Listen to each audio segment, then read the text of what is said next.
The streets of Seoul were alive with celebration in the summer of 1945. After 35 years under Japanese occupation, Korea had finally regained its freedom. Lanterns swayed in the wind, children ran through alleys shouting in excitement, and families embraced one another with tears and laughter. But beneath the surface of jubilation, a tension simmered that no one could ignore. Korea's liberation, it soon became clear, was not truly a return to unity or self-rule. It was the beginning of a profound division. From the north, Soviet troops poured in, establishing a rigid administration under the emerging communist leadership of Kim Il-sung.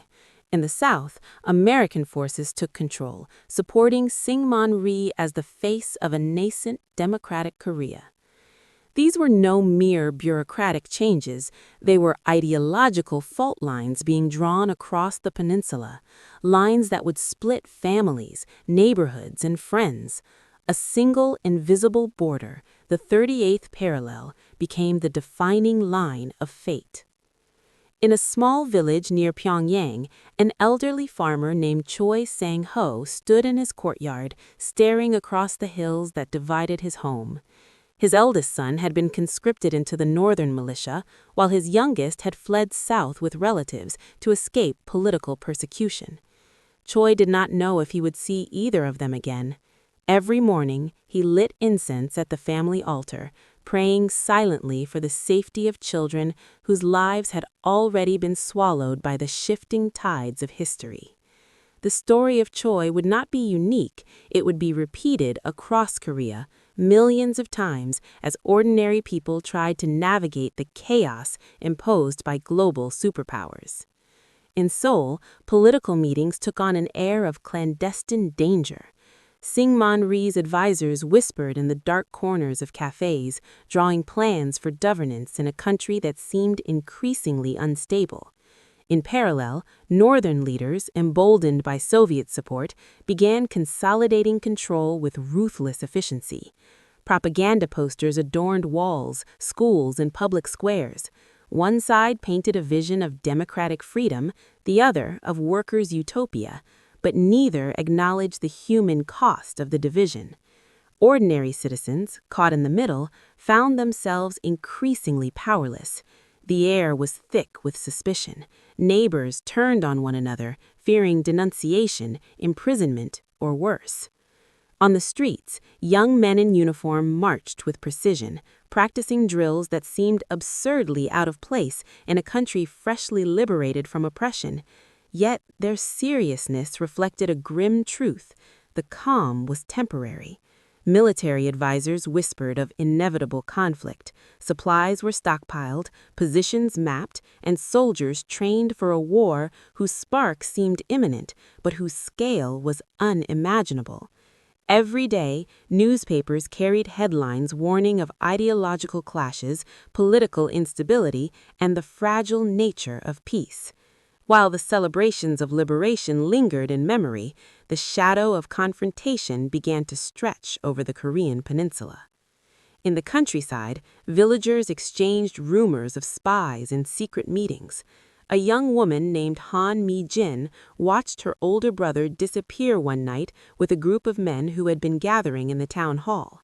She didn't know if he had joined the northern resistance, been recruited by southern forces, or vanished entirely. Every creak of a floorboard, every distant shout made her heart race with anxiety. These were the early days of fear, the small, personal stories that rarely made headlines, yet shaped the lives of ordinary Koreans more than any political decree ever could. Schools became battlegrounds of ideology as well. Teachers were pressured to conform to political teachings aligned with either the North or the South. Children, too young to grasp the complexities of communism or democracy, were nonetheless caught in a struggle that would define the rest of their lives. Textbooks were rewritten almost overnight, replacing historical facts with narratives designed to mold young minds into loyal subjects of a divided nation. For families, the choice of which side to support was no longer abstract. It could mean survival or death. even in the cities, the human stories were harrowing. Markets overflowed with goods for some, while shortages and rationing plagued others.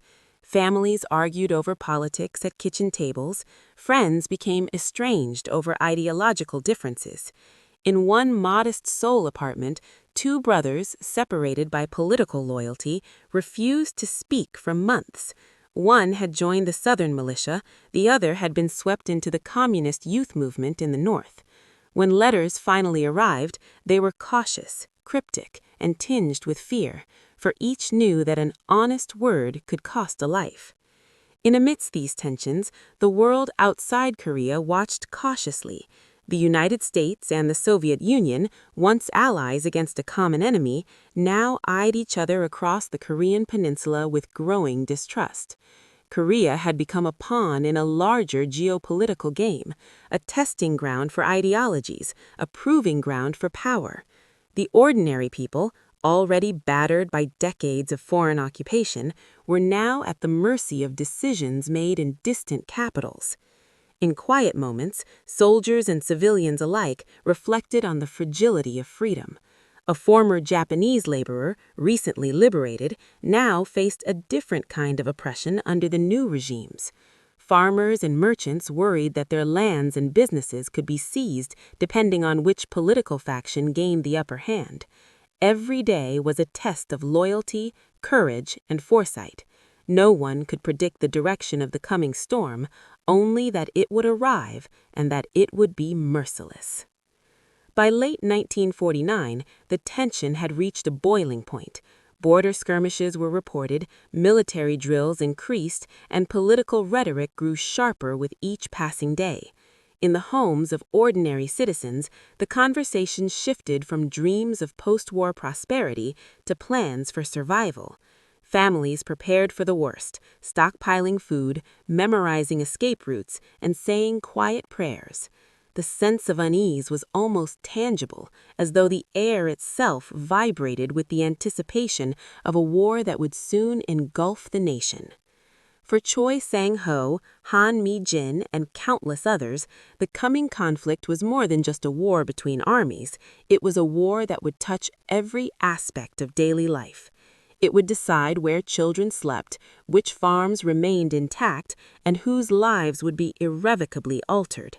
And when the first gunshots rang across the 38th parallel in June 1950, the people of Korea would realize that the fragile calm of the past 5 years had been nothing more than a prelude to devastation.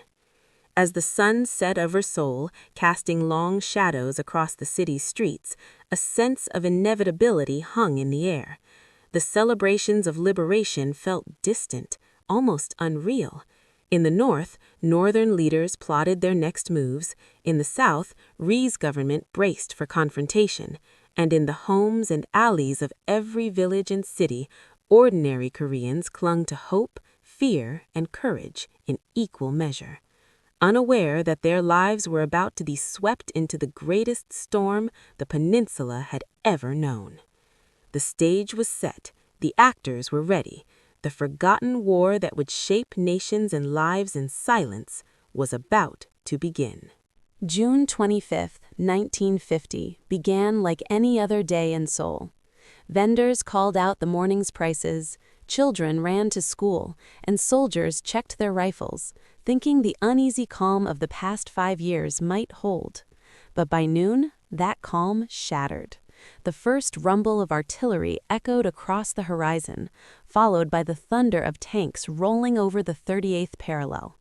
North Korean forces had crossed the line in a sudden, coordinated invasion, and the war that had been brewing in whispers and rumors became an undeniable reality. In the streets of Seoul, panic erupted instantly. Families grabbed whatever belongings they could carry and fled, winding through narrow alleyways and shattered marketplaces.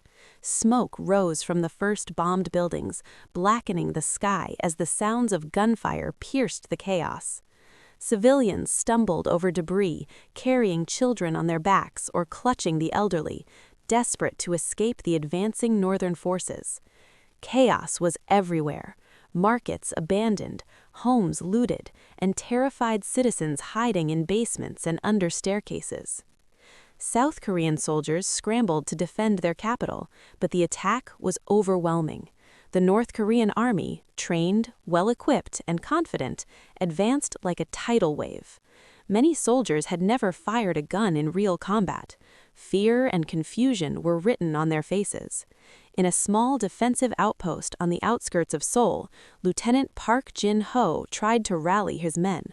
He shouted orders over the deafening roar of artillery, but the young soldiers were untested, and many froze at the sight of approaching tanks. Still, a handful fought back with desperation, hurling grenades and laying down covering fire. It was a battle not just of arms, but of willpower, courage, and the instinct to survive. Amid the violence, human stories unfolded in haunting detail. A mother named Kim Se-yeon shielded her youngest daughter as bullets shattered windows nearby.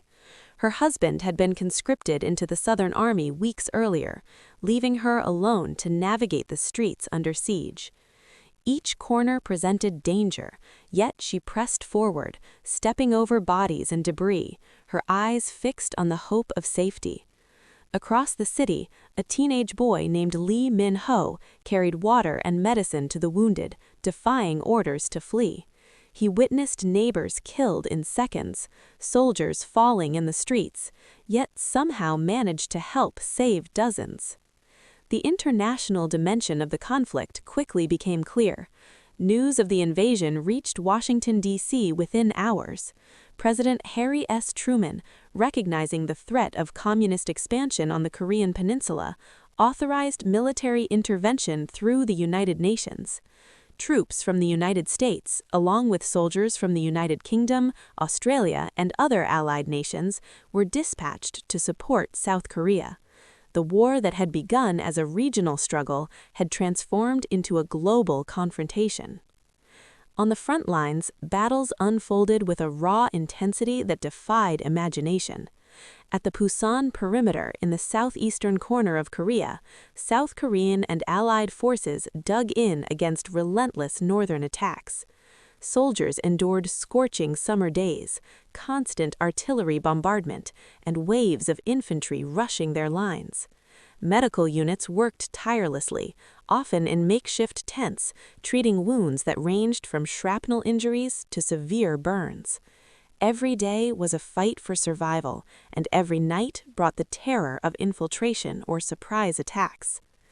Amid the violence, human stories unfolded in haunting detail.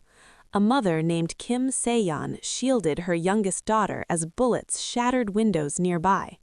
Her husband had been conscripted into the Southern Army weeks earlier, leaving her alone to navigate the streets under siege. Each corner presented danger, yet she pressed forward, stepping over bodies and debris, her eyes fixed on the hope of safety. Across the city, a teenage boy named Lee Min-ho carried water and medicine to the wounded, defying orders to flee. He witnessed neighbors killed in seconds, soldiers falling in the streets, yet somehow managed to help save dozens. The international dimension of the conflict quickly became clear. News of the invasion reached Washington, D.C. within hours. President Harry S. Truman, recognizing the threat of communist expansion on the Korean peninsula, authorized military intervention through the United Nations. Troops from the United States, along with soldiers from the United Kingdom, Australia, and other allied nations, were dispatched to support South Korea. The war that had begun as a regional struggle had transformed into a global confrontation. On the front lines, battles unfolded with a raw intensity that defied imagination. At the Pusan perimeter in the southeastern corner of Korea, South Korean and Allied forces dug in against relentless northern attacks. Soldiers endured scorching summer days, constant artillery bombardment, and waves of infantry rushing their lines. Medical units worked tirelessly, often in makeshift tents, treating wounds that ranged from shrapnel injuries to severe burns. Every day was a fight for survival, and every night brought the terror of infiltration or surprise attacks. Amid the violence, human stories unfolded in haunting detail.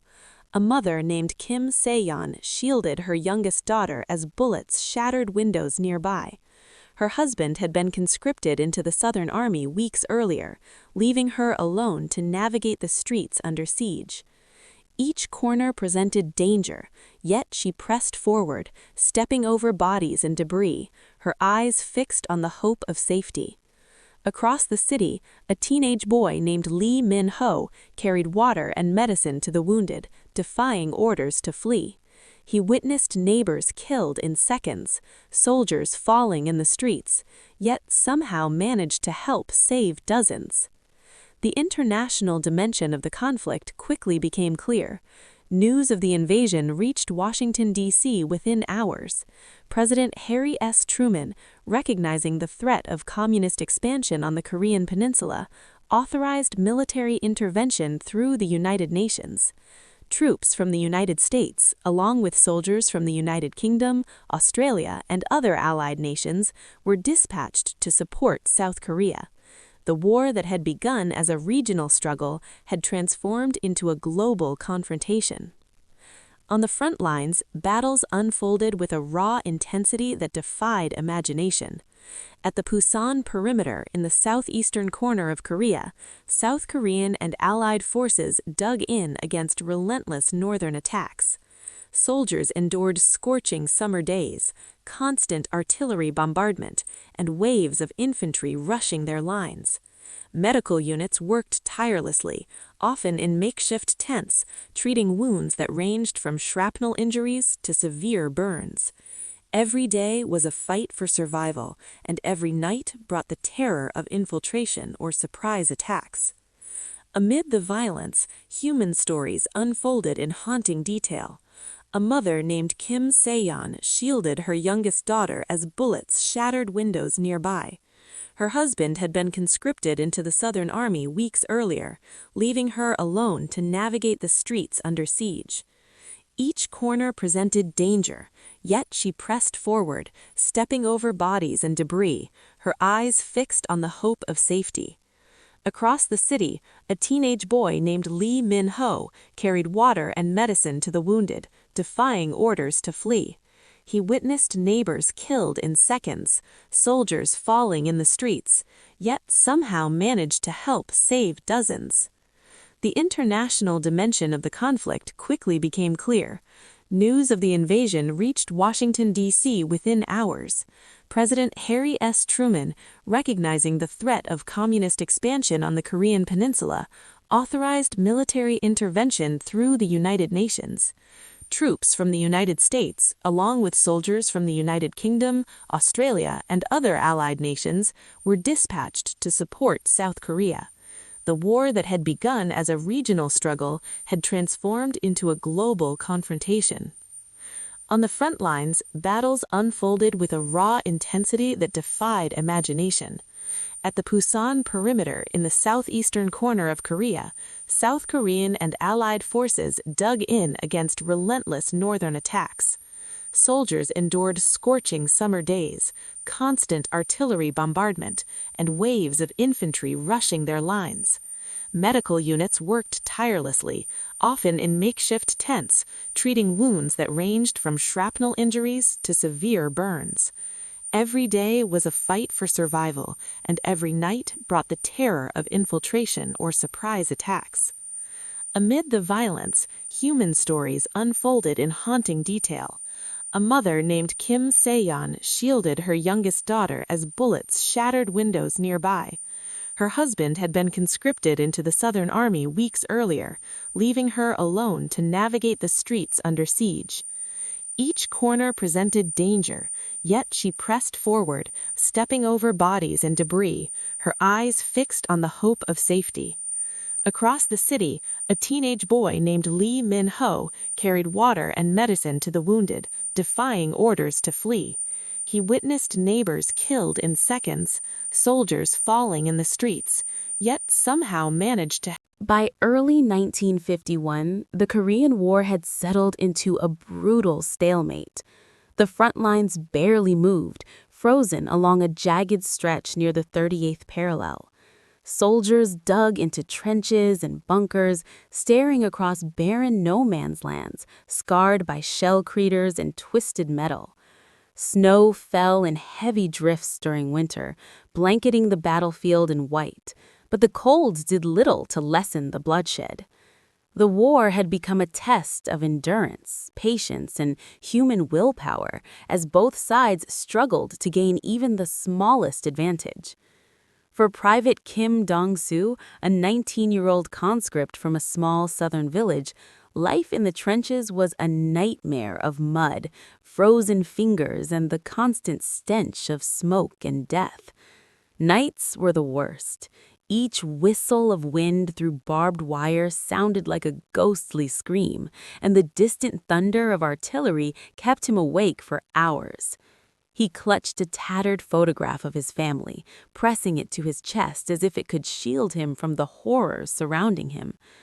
Many young soldiers like Kim were barely old enough to understand the ideology driving the war.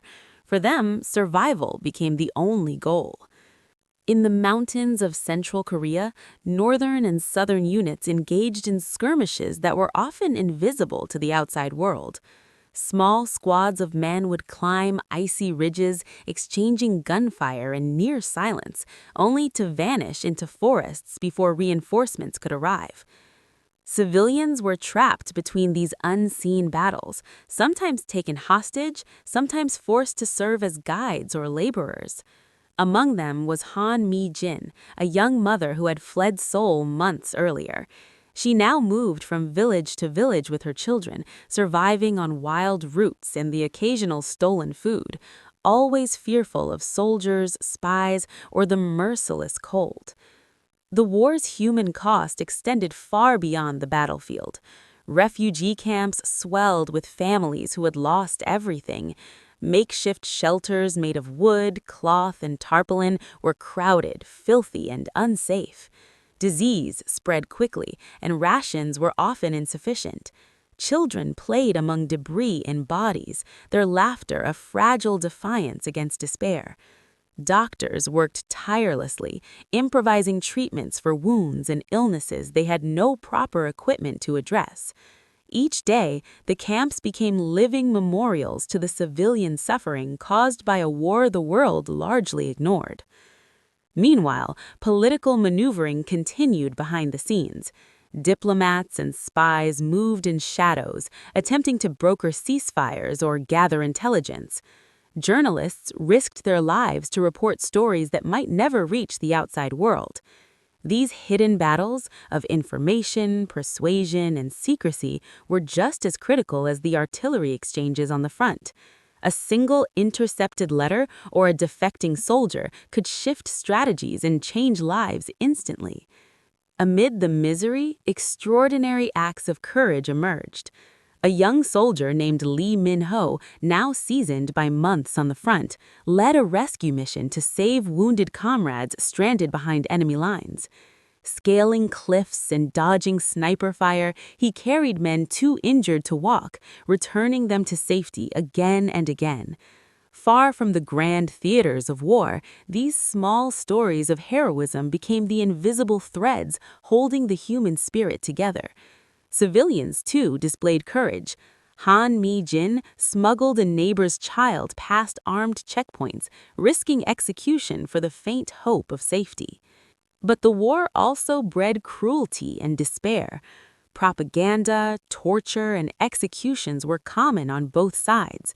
Families were forced to denounce relatives for political loyalty, and spies, sometimes disguised as civilians, created paranoia that spread like wildfire. Trust became a dangerous commodity. Even when fighting caused for a day, no one felt truly safe. The psychological toll of constant fear, hunger, and loss left invisible scars that would last a lifetime. The soldiers' routine was a cycle of monotony and terror. Days were spent fortifying positions, repairing trenches, and maintaining equipment, while nights were filled with artillery duels, patrols, and ambushes. Mail from home, when it arrived, was treasured beyond measure, each letter a lifeline connecting soldiers to a life that felt increasingly distant. Sometimes the letters carried news of deaths, sometimes births, always a reminder of what was at stake. Yet the soldiers' world was shrinking, defined entirely by the trenches, hills, and frozen rivers around them. Civilians, caught in the endless stalemate, adapted in ways both remarkable and heartbreaking. Markets operated in ruins, offering meager supplies. Children scavenged for food. Communities pooled resources for survival. Religion and ritual offered comfort, with families lighting incense and praying silently for the return of loved ones or for protection from indiscriminate shelling. Each small act of survival was a testament to human resilience in the face of overwhelming cruelty. The war also pushed technology and strategy to new extremes. Tanks, artillery, and aircraft clashed in complex operations, while soldiers adapted to guerrilla tactics in forests and mountains. Supply lines became lifelines, and cutting an enemy's access to food or ammunition could determine survival. Winter operations were particularly deadly, with frostbite claiming as many lives as bullets. Troops on both sides became hardened, their experiences shaping not only their bodies but their minds, creating soldiers who were both skilled and haunted. As months passed, it became painfully clear that neither side would achieve a decisive victory. Peace talks began sporadically but failed repeatedly. The soldiers and civilians in the field were left to endure the endless cycle of attacks, retreats, and survival. For many, the war was no longer about ideology or politics. It was simply about staying alive, protecting family, and preserving humanity in a landscape dominated by violence. In one small village, Han Mi-jin found herself sheltering 10 people in a single room, sharing a few scraps of food and firewood. Outside, artillery shook the ground, and snow blocked the roads. Every day was a negotiation with fate, every decision a matter of life and death. Stories like hers were echoed across the country, millions of ordinary Koreans living amid horror and exhaustion, their courage invisible to the broader world. By the end of 1951, the Korean War had transformed from a rapid invasion into a frozen struggle. Trenches, mountains, and rivers became symbols of endurance, suffering, and the indomitable human spirit. Soldiers and civilians alike had faced unimaginable hardships, yet their stories of bravery, resilience, and quiet heroism remained largely untold. As winter gave way to spring, the war continued without resolution. The artillery fires, sniper attacks, and patrols persisted. Families remained separated, villages destroyed, and soldiers haunted by memories that would never fade. The human cost was staggering, yet even amidst despair, life endured. In the frozen front lines, people clung to hope, small victories, and the faint belief that someday silence would fall and survival would matter. July 27, 1953. The guns fell silent. After 3 years of relentless conflict, the Korean War came to an official halt, not with a peace treaty, but with an armistice. The fighting had devastated the peninsula. Cities lay in ruins, villages were reduced to rubble, and the scarred earth bore the marks of countless artillery barrages. Yet for millions of Koreans, the silence that followed was not peace, it was a pause between horrors, a fragile moment in a life forever altered. Seoul, once a bustling city, was unrecognizable. Streets that had witnessed celebrations in 1945 were now pocked with craters, buildings shattered, and markets empty. The skyline was jagged, a skeleton of its former self, and the rivers ran brown with debris and bodies. Survivors wandered in stunned silence, searching among the ruins for loved ones. Many would never be found. Families had been torn apart by ideology, occupation, and battle, and the scars of separation were deep and lasting. Han Mi-jin emerged from the makeshift shelter she had called home for years, her children clutching her hands. They had survived starvation, cold, and bombardment, but the emotional toll weighed heavily. The once bright laughter of children was muted by grief and fear. She returned to her village to find the homes of neighbors flattened and the few remaining families hesitant to greet her, weary from years of suspicion and loss. Every step through the rubble was a reminder that life as they knew it had ended, replaced by an uncertain reality where the past and present collided violently. The soldiers, too, returned from the front lines, changed forever. Private Kim Nong-soo, who had enjoyed the endless winter trenches and relentless assaults, walked through a city that was familiar in name but foreign in essence. Many of his comrades had died, their bodies scattered across mountains, rivers, and fields. The war had left invisible marks on those who survived, nightmares, tremors, and the unshakable memory of friends falling beside them. Kim pressed on, determined to rebuild, yet every echo of artillery or every passing truck reminded him that the shadow of war lingered even in silence. North Korea remained under the firm grip of Kim Il-sung, while South Korea began the slow, painful process of rebuilding under Syngman-rhee.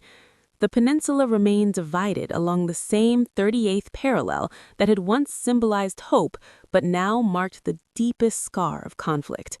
Bridges had to be rebuilt, roads cleared, and communities restored. But the division was more than physical, it was emotional, cultural, and political. Families separated by the armistice faced decades of limited contact, and generations would grow up knowing only stories of relatives they might never meet. The international perspective on the Korean War was striking in its ambivalence. While the United States, the Soviet Union, and China claimed strategic victories, the world largely moved on, distracted by post-war reconstruction, the Cold War, and new geopolitical crises. Yet for the people of Korea, there was no moving on. The war had shaped their lives, their homes, and their identities in ways that global headlines could never capture. In this sense, the war was truly forgotten, its horrors, heroics, and human stories buried beneath the broader sweep of world history. In the aftermath, the stories of courage and resilience emerged quietly, often untold. Medical workers who had saved lives in makeshift hospitals, civilians who had shielded children from artillery, soldiers who risked everything to rescue comrades. These acts formed the hidden backbone of survival. Ordinary people facing extraordinary circumstances had endured with ingenuity and determination. Their stories, while invisible on the world stage, were remembered in the whispered tales of villages, the letters kept in drawers, and the scars etched into faces and hearts. Yet the human cost was staggering. Estimates suggest that millions of Koreans had died, been injured, or displaced. Entire generations had their youth interrupted, their education lost, and their families fragmented. Cities like Pyongyang and Seoul were barely recognizable, while the rural landscape had been decimated by battles, artillery, and scorched earth tactics. Refugee camps became semi-permanent settlements, and the social fabric of the nation required decades to mend. The war had not only destroyed infrastructure, it had reshaped the very essence of Korean society. Even as reconstruction began, political tensions remained. North and South Korea entrenched their respective ideologies, each portraying itself as the legitimate Korea and the other as a threat. The armistice line became the demilitarized zone, a tense border patrolled by heavily armed soldiers, symbolizing the ongoing risk of renewed conflict. While the guns were silent, the ideological struggle persisted, leaving the people of Korea in a liminal state, neither fully at peace nor fully at war. In this fragile calm, individuals and communities began to rebuild their lives. Markets reopened, schools were reconstructed, and families attempted to reclaim what little normalcy remained. Children returned to classrooms, though many carried trauma from years of displacement and hunger. Survivors shared stories of courage, sacrifice, and ingenuity that would become part of Korea's collective memory, even if they never reached the broader world. In these quiet acts of recovery, the resilience of the Korean people shone brightest. For the soldiers, the war left a lifetime of haunting memories. Each battle, ambush, and night spent in freezing trenches remained vivid. Veterans carried invisible wounds, psychological scars as deep as the physical destruction around them. Yet many also carried pride in their survival and in the small victories that had saved lives amidst the chaos. Their experiences, while largely untold internationally, became foundational to the rebuilding of Korean society and the defense of its borders in the decades to come. The Korean War, despite its scale and significance, became known as the Forgotten War in the wider world. It lacked the narrative closure of World War II or the media spectacle of Vietnam, yet its impact was profound and enduring. It shaped modern Korea, North and South, politically, socially, and culturally. It left a legacy of resilience, caution, and vigilance, teaching generations about the human cost of ideological conflict and the fragility of peace. By the late 1950s, reconstruction efforts had begun to reshape South Korea. Roads were rebuilt, cities slowly regained life, and trade resumed in limited forms. Yet the memory of the war lingered. Veterans told their stories to children, families remembered those lost or separated, and communities rebuilt with a quiet reverence for the past. In North Korea, state control masked the human suffering, but the society itself was a product of survival and strict governance born from the crucible of conflict. Ultimately, the Korean War left a silent, permanent mark on the peninsula. The gunfire had ended, but the echoes of the conflict, grief, resilience, separation, and survival resonated across generations. Those who had lived through the war knew its truth, that the Korean War was more than lines on a map or battles won and lost. It was a profound human story, a testament to endurance, and a lesson about the cost of conflict in nations and lives. And so, in the silence that followed, Korea rebuilt itself. Cities rose from ashes, families reunited when possible, and children were born into a world shaped by war, but hopeful for peace. The Korean War remained largely forgotten by the outside world, yet for those who had endured it, it was impossible to forget. It had carved itself into the landscape, the memory, and the very identity of a nation. And its lessons, hard and often bitter, would echo through history for generations to come.